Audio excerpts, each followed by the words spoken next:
Well, Armistice Day should be a special day at the Durham Light Infantry Museum in Durham City. But the announcement that the museum will close because of council cuts has caused outrage among veterans and families who donated medals to the museum. Now, a campaign group has signed up 20,000 members and plans to launch a legal challenge against the council's decision. Jonathan Swingler reports. Remembering the contribution of the Durham Light Infantry is important to these campaigners. They've raised £5,000 to try and stop the museum closing. It opened in 1968. It's popular with families, school trips and those who want to reflect on the past. This is where the regiment lives in people's memory. In the grounds around us here we have ashes scattered of former regiment members. There are memorial benches in the grounds here. This is the home of the regiment now, and that's why we have to fight to retain it, for the memory of those men. People from all over the world have taken to social media to say they're upset. Passions are running high. There's a lot of medals inside the building, and we've spoken to one family in particular who are very concerned. Grant Young's great-great-uncle received the Victoria Cross in the First World War, a piece of family history he's keen to pass on. I'd like for it to leave Durham County Council's possession. I don't care if it comes to me or another family member, as long as it doesn't stay with Durham County Council. I would like it to go somewhere to be on display, National War Museum, somewhere like that. It needs to be in the public. It's for the public.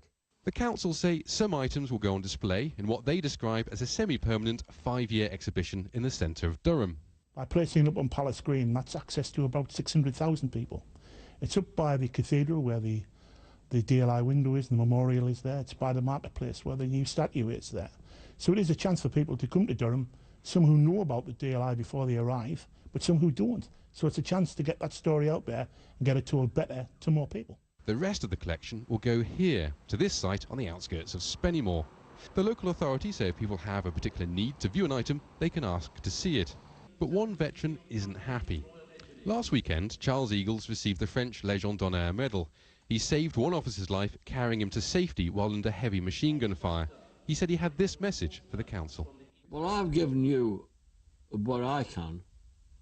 Don't you let me down, because I didn't let you down.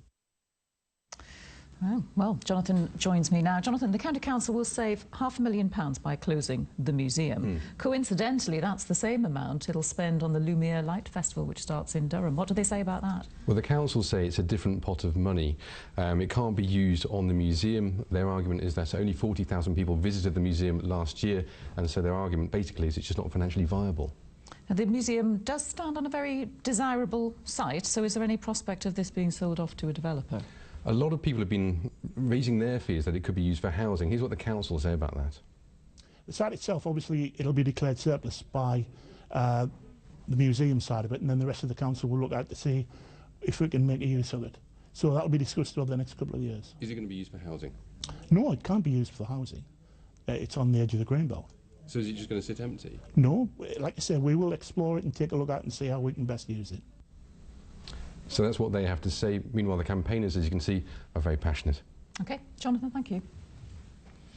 Well, Armistice Day has been marked by a special ceremony on Teesside for a soldier who fought in the First World War